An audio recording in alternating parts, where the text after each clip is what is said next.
Salut, c'est David Amsalem, cofondateur de Florida Invest et bienvenue dans Real Estate 101, notre nouveau format dans lequel nous décryptons l'actualité immobilière aux États-Unis et plus particulièrement en Floride. Quoi de mieux pour lancer cette nouvelle série que le jour des élections américaines? Je suis d'ailleurs en attente des résultats au moment où j'enregistre cette vidéo. Dans cet épisode, nous décryptons ensemble l'impact potentiel des deux candidats à la présidentielle pour les investisseurs immobiliers. C'est parti.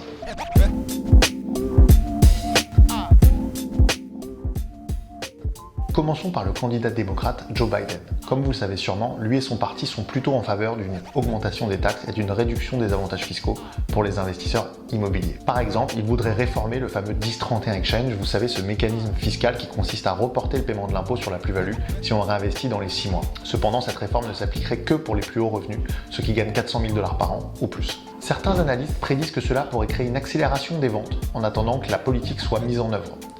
Une fenêtre donc assez courte, mais qui serait potentiellement génératrice d'opportunités, car les vendeurs utilisant le 1031 Exchange, reportant leur impôt, sont prêts à faire beaucoup plus de concessions sur les prix.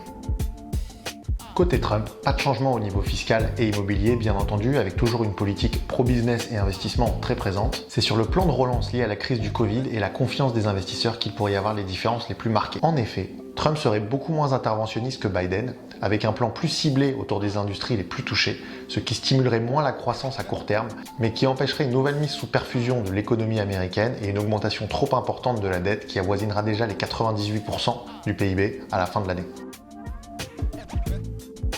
Sans surprise, la conclusion qui revient dans tous les rapports que nous avons lus est que les élections américaines ont historiquement très peu d'impact sur les performances de l'immobilier aux États-Unis. Les événements extérieurs non contrôlés par la politique américaine, comme les facteurs économiques et géopolitiques, ont tendance à avoir beaucoup plus d'impact que ce qui se décide à Washington.